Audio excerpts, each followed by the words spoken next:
नमस्कार, good morning. आप देख रहे हैं आज तक। आपके साथ मैं हूं मलिका मल्होत्रा। देश और दुनिया की तमाम अहम खबरें सबसे पहले, सबसे तेज दिन भर आज तक पर अब तक पहुंचाएंगे। लेकिन खबरों की शुरुआत करते हैं कल रात दिल्ली से आई एक खबर से। दिल्ली के आरके पुरम इलाके में मची अफरा तफरी की खबर से। आरके पुरम के एकता विहार में कल रात 9 बजे कथित रूप से गैस फैलने से अफरा तफरी मच गई।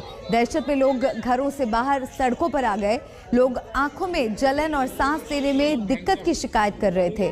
5 लोगों को तुरंत सफदरजंग अस्पताल पहुंचाया गया। खबर मिलते ही स्थानीय थाने की एसएचओ पुलिस बल के साथ पहुंच गई। कोई हादसा ना हो इसके लिए 2 फायर ब्रिगेड की गाड़ियां और 2 एम्बुलेंस की गाड़ियां भी पहुंच गई। डीडीएमए का दल भी मौके पर पहुंच गया। पास के सीआरपीएफ और एनएसजी कैंप में जाकर जांच की गई।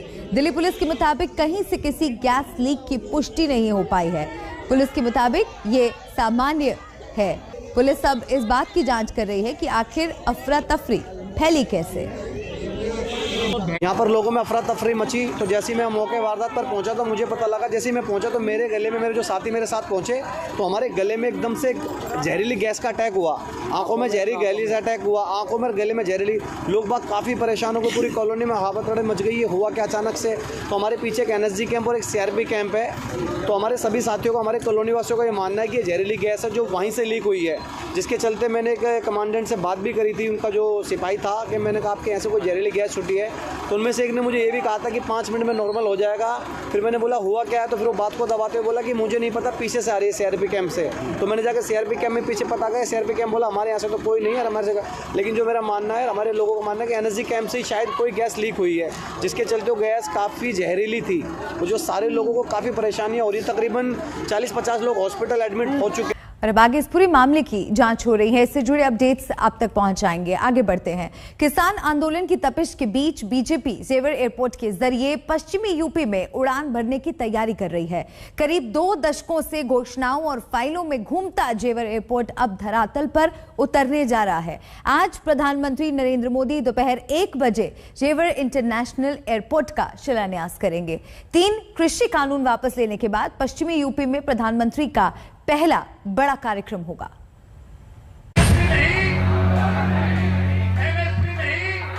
इतने बेवकूफ नहीं होगा गाँव का किसान, यूं सब जाने लेके जाएंगे जो पर्चा आज मिल जाएगा भाई। 30 ट्रैक्टर जाएंगे यहाँ से, 500 लोग जाएंगे। बॉर्डर से खुले हैं, बात हुई है दिल्ली पुलिस से परमिशन? नहीं, परमिशन की कहाँ जरूरत है जब रास्ते खुल रहे हैं। क्या दिल्ली में कोई जा रहा परमिशन लेता है? जब कृषि बिल पर राकेश टिकैत अपने तेवर नरम करने को तैयार नहीं है, तब पश्चिमी यूपी में जेवर एयरपोर्ट से बीजेपी के अरमान कैसे उड़ान भरेंगे?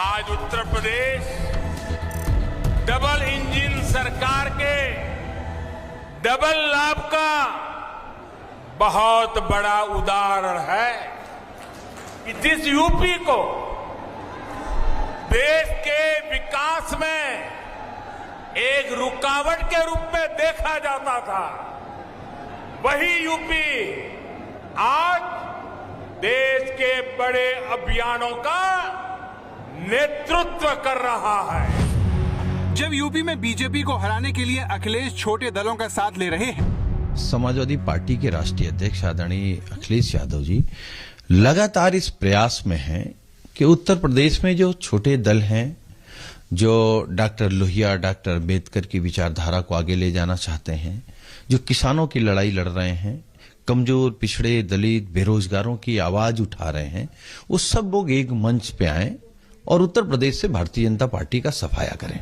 उत्तर प्रदेश को भारतीय जनता पार्टी के कुशासन से मुक्त कराना है। एक ऐसा शासन जहां पे छोटी छोटी बच्चियों के साथ बलात्कार की घटनाएं हुई, एक ऐसा शासन जहां पर किसानों को कुचला गया, एक ऐसा शासन जहां पर बेरोजगारों को लाठियां मिली और मुकदमे मिले। इस शासन से उत्तर प्रदेश को मुक्त कराने के लिए कुछ कॉमन एजेंडा पे रणनीतिक चर्चा हुई है अखिलेश यादव जी के साथ और इस दिशा में बात आगे बढ़ी है। अच्छा, वैसे अब साथ आएंगे कि नहीं? बहुत देर हो गई। बहुत देर। हम देखिए, हमारा प्रयास है, जो लोग बीजेपी को शिकस्त देना चाहते हैं वो 100 सीट का सपना ना देखें, वो 10 सीट लड़ें। 100 सीट कौन देगा इस धरती पर? तो हमारा प्रयास है कि जो लोग बीजेपी को हराना चाहते हैं, जो उनकी हैसियत है, हम ओम प्रकाश राजभर के पास राजभर 2% ना हो। तब कृषि कानून की वापसी के बाद पश्चिमी यूपी में बीजेपी की जीत का रनवे कैसे बनेगा जेवर एयरपोर्ट?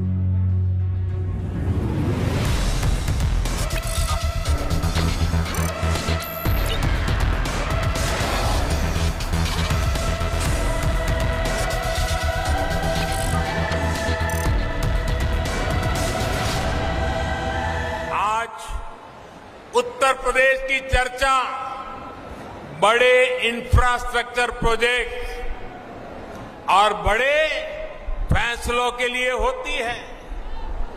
पश्चिमी उत्तर प्रदेश तो इसका एक बहुत बड़ा लाभार्थी है।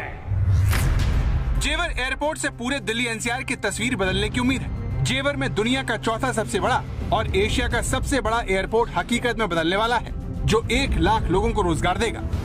निर्माण के साथ इसमें लगभग 34 से लेकर 35 हजार करोड़ रुपए का निवेश अकेले इस एयरपोर्ट पर होगा और 1 लाख से अधिक लोगों को नौकरी और रोजगार यहां पर उपलब्ध होंगे। इसके साथ ढेर सारी अन्य संभावनाएं यहां पर बनेंगी। पूर्वांचल को एक्सप्रेसवे और बुंदेलखंड को विकास के उपहार देने के बाद पीएम मोदी पश्चिमी उत्तर प्रदेश आ रहे हैं, जहां किसानों की नाराजगी को देखते हुए वो तीनों कृषि कानून वापस ले चुके हैं और पहली बार यूपी के इस इलाके में पार्टी की वापसी का रास्ता टटोलने की कोशिश करेंगे। पीएम विपक्ष के प्रहार को विकास के हथियार से जवाब देने की तैयारी कर रहे हैं, जिसके केंद्र में नोएडा का इंटरनेशनल एयरपोर्ट है। आपने प्रचंड बहुमत देकर योगी जी को और मोदी जी को दोनों को साथ मिलकर के अपनी सेवा का आपने मौका दिया और आज यूपी में हो रहे विकास कार्यों को देखकर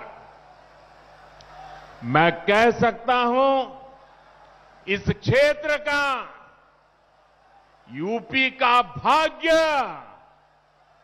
बदलना शुरू हो गया है और तेज गति से आगे बदलने वाला भी है। नोएडा इंटरनेशनल एयरपोर्ट के जरिए केंद्र की मोदी और यूपी की योगी सरकार अपनी उपलब्धियों के जेवर के रूप में पेश करना चाहती है। इसके शिलान्यास के लिए पीएम मोदी गुरुवार सुबह 11:20 पर हेलीकॉप्टर से जेवर में बने विशेष हेलीपैड के लिए रवाना होंगी। दोपहर 1 बजे के करीब नोएडा इंटरनेशनल एयरपोर्ट के भूमि पूजन और शिलान्यास का कार्यक्रम शुरू होगा।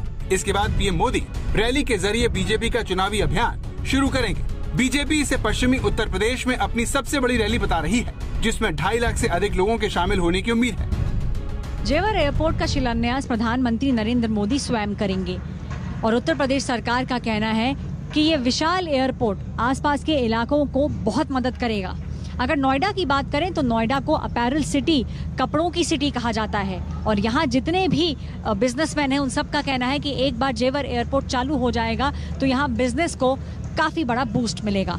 आसपास के इलाकों की अगर बात करें, हापुड़, नोएडा, ग्रेटर नोएडा, अलीगढ़, इन सब क्षेत्रों से जेवर एयरपोर्ट जब यहाँ से चालू हो जाएगा तो इन सब क्षेत्रों को एक काफी ज्यादा सुविधाएं मिलने लग जाएंगी। कार्गो की भी अगर बात करी जाए तो यूपी सरकार का कहना है कि कार्गो और जितनी भी चीजें एयरपोर्ट के साथ होंगी उसमें यहाँ पे लगभग 1 लाख नौजवानों को नौकरियां मिलेंगी पहले फेज के अंदर और 1 करोड़ यात्री इस एयरपोर्ट का इस्तेमाल किया करेंगे। कृषि कानूनों की वापसी के बाद बीजेपी लगातार पश्चिमी यूपी के किसानों को साथ देने में जुटी है। जेवर में भी किसानों का दबदबा है और यहाँ के किसानों ने भी कृषि कानूनों के खिलाफ विरोध किया था। इसके अलावा यहाँ बीजेपी की चुनौती नाराज गुर्जर वोटरों को मनाने की भी है, जो दादरी में राजा मिहिर भोज की प्रतिमा के अनावरण के बाद से ही बीजेपी से खफा चल रहे हैं। ये विवाद दादरी कॉलेज में 9वीं शताब्दी के शासक सम्राट मिहिर भोज की प्रतिमा के अनावरण से शुरू हुआ था। गुर्जर समाज की आपत्ति प्रतिमा से गुर्जर शब्द हटाए जाने को लेकर है। गुर्जर समाज का आरोप है कि मिहिर भोज गुर्जर राजा थे, लेकिन बीजेपी उन्हें राजपूत राजा के तौर पर पेश कर रही है। नोएडा में गुर्जरों की आबादी 5 लाख के आसपास बताई जाती है, जो बीजेपी का पारंपरिक वोटर माने जाते हैं। जिस तरह समाजवादी पार्टी के गद्दावर नेता नरेंद्र भाटी ने समाजवादी पार्टी छोड़कर बीजेपी का दामन थामा है, उसे गुर्जरों को साधने की कोशिश माना जा रहा है। इस तरह बीजेपी पश्चिमी यूपी में अपनी पैठ बरकरार रखने के लिए हर संभव कोशिश कर रही है, जिसमें जेवर में बन रहा ये इंटरनेशनल एयरपोर्ट सबसे अहम है। जेवर से ऐश्वर्या पालीवाल के साथ आज तक ब्यूरो। जेवर एयरपोर्ट से 1 महीने पहले प्रधानमंत्री ने कुशीनगर में एयरपोर्ट का लोकार्पण किया था। देश के नागरिक उड्डयन मंत्री ज्योतिरादित्य सिंधिया ने आज तक से बातचीत में कहा कि यूपी हवाई यातायात की राजधानी बनने वाला है। बहुत जल्द अकेले यूपी में 17 एयरपोर्ट होंगे। ज्योतिरादित्य सिंधिया से हमारी सहयोगी पौलमी साहा ने बातचीत की। इस वक्त civil aviation minister Jyotiraditya Scindia ji हैं। सर, क्या है इस एयरपोर्ट की खासियत? यूपी का 5वां इंटरनेशनल एयरपोर्ट होगा ये, इसकी खासियत? जिस उत्तर प्रदेश में एक जमाने में केवल 2 हवाई अड्डे होते थे, आज उस उत्तर प्रदेश में 8 हवाई अड्डों का लोकार्पण प्रधानमंत्री जी के द्वारा हो चुका है और 9वां एयरपोर्ट का शिलान्यास कल होने जा रहा है। जिस उत्तर प्रदेश में केवल 2 अंतर्राष्ट्रीय हवाई अड्डे होते थे, उस उत्तर प्रदेश में आज आने वाले समय में 5 अंतर्राष्ट्रीय हवाई अड्डे बनने वाले हैं। लखनऊ और वाराणसी के अतिरिक्त कुशीनगर का लोकार्पण हो गया अंतर्राष्ट्रीय हवाई अड्डे के रूप में। अगले चरण में जेवर का शिलान्यास कल हो रहा है और उसके बाद अयोध्या अंतर्राष्ट्रीय हवाई अड्डा। और हमारी सोच विचारधारा है कि आने वाले सालों में जहां हम 2 से 9 तक पहुंच चुके हैं और 10वां का शिलान्यास होने वाला है, हम लोग 17 का टारगेट हमने अपने आप के लिए रखा है। 17 हवाई अड्डे उत्तर प्रदेश में अकेले। तो उत्तर प्रदेश देश की राजधानी बनने वाली है हवाई अड्डों की श्रृंखला में। और जहां तक जेवर का सवाल है, इस हवाई अड्डे से जहां 34,000 करोड़ रुपए का निवेश किया जाएगा, चौथे चरण में 7 करोड़ लोगों की यातायात की सुविधा की जाएगी।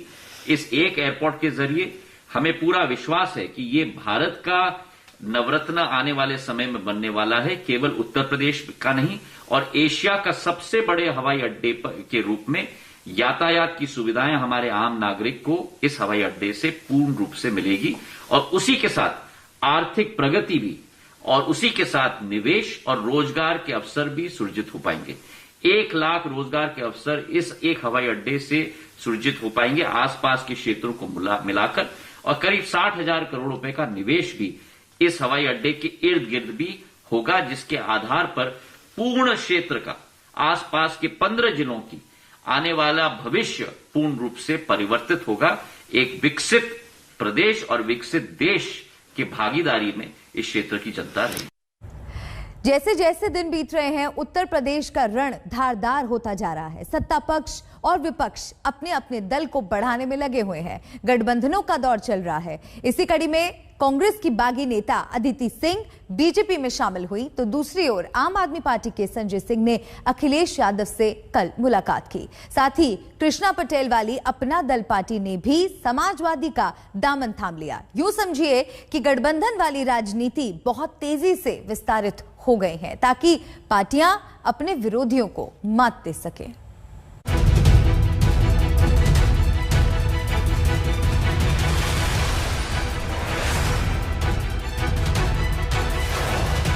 उत्तर प्रदेश में कौन किसके साथ जाएगा और उत्तर प्रदेश में कौन किसके खिलाफ जाएगा, ये दोनों सवाल उत्तर प्रदेश की चुनावी राजनीति की इस वक्त धुरी बने हुए हैं।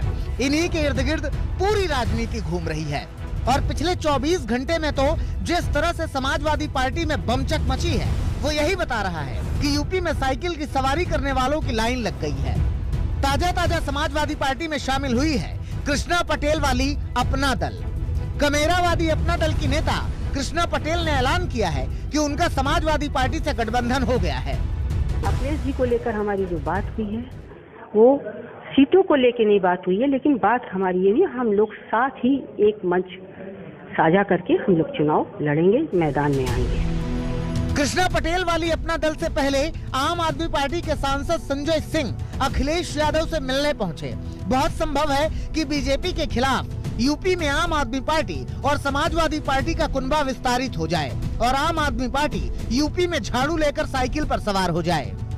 सीट शेयरिंग या गठबंधन को लेके अंतिम जब कोई बातचीत होगी तो निश्चित रूप से उसके बारे में आपको जानकारी देंगे, लेकिन ये जरूर है कि एक नई शुरुआत बातचीत की हुई है फिर से, और जिसमें ये तय हुआ है कि इस शासन को, भारतीय जनता पार्टी को हराना है।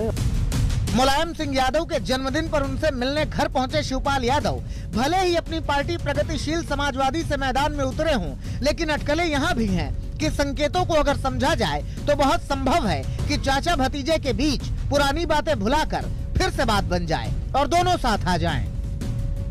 कश्यप समाज को साधने के लिए पहले ही अखिलेश सम्मेलन करते रहे हैं। इसके साथ ही पश्चिमी यूपी को साधने के लिए अखिलेश यादव ने आरएलडी के साथ गठबंधन का ऐलान किया है। कल जयंत चौधरी और अखिलेश यादव दोनों ने अलग अलग ट्वीट किए थे, लेकिन दोनों ट्वीट मिलकर यही बता रहे थे कि बढ़ते कदम बदलाव की ओर।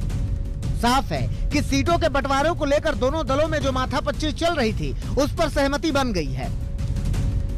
सूत्रों की माने तो समाजवादी पार्टी 30 से 32 सीटें देने को तैयार थी, जबकि जयंत चौधरी 50 सीटें मांग रहे थे, लेकिन सहमति 3 दर्जन सीटों के आसपास बनती दिख रही है। हालांकि इसका औपचारिक ऐलान बाकी है और वो कभी भी हो सकता है। और समाजवादी पार्टी लगातार कहती रही है कि वो तमाम छोटे छोटे दलों के संपर्क में है और बहुत ही जल्द और भी कई पार्टियां समाजवादी पार्टी के साथ होंगी। देखिए, मैं केवल ये कह सकता हूं कि समाजवादी पार्टी के राष्ट्रीय अध्यक्ष आदरणीय अखिलेश यादव जी लगातार इस प्रयास में हैं कि उत्तर प्रदेश में जो छोटे दल हैं, जो डॉक्टर लोहिया, डॉक्टर अम्बेडकर की विचारधारा को आगे ले जाना चाहते हैं, जो किसानों की लड़ाई लड़ रहे हैं, कमजोर, पिछड़े, दलित, बेरोजगारों की आवाज उठा रहे हैं, वो सब लोग एक मंच पे आए और उत्तर प्रदेश से भारतीय जनता पार्टी का सफाया करें। लेकिन क्या वो वैसी भी समाजवादी पार्टी के गठबंधन में शामिल हो गए? ये सवाल इसलिए बड़ा हो जाता है क्योंकि समाजवादी पार्टी के साथ चुनावी ताल ठोक रहे राजभर कहते हैं कि जो बीजेपी के खिलाफ है वो साथ आए। हम साथ आएंगे कि नहीं? बहुत देर हो गई। बहुत देर। हम देखिए, हमारा प्रयास है जो लोग बीजेपी को शिकस्त देना चाहते हैं वो 100 सीट का सपना ना देखें, वो 10 सीट लड़ें। 100 सीट कौन देगा इस धरती पर? तो हमारा प्रयास है कि जो लोग बीजेपी को हराना चाहते हैं, जो उनकी हैसियत है, हम ओम प्रकाश राजभर के पास राजभर 2% ना हो। इसी कड़ी में रायबरेली सदर से कांग्रेस की बागी विधायक अदिति सिंह आज विधि-विधान से बीजेपी में शामिल हो गई। यूपी बीजेपी अध्यक्ष स्वतंत्र देव सिंह ने उन्हें बीजेपी में शामिल किया। इधर समाजवादी पार्टी अपना कुनबा बढ़ाने में लगी है, उधर बीजेपी भी अपने प्लान पर कायम है। तमाम छोटे दलों ने बीजेपी का साथ देने का निर्णय लिया है। अनुप्रिया पटेल वाली अपना दल बीजेपी के साथ है और निषाद पार्टी भी बीजेपी के समर्थन में है। जाहिर सी बात है कि ये गठबंधन वाली राजनीति आगे और गहराएगी। आशीष श्रीवास्तव और अभिषेक मिश्रा के साथ कुमार अभिषेक, लखनऊ, आज तक।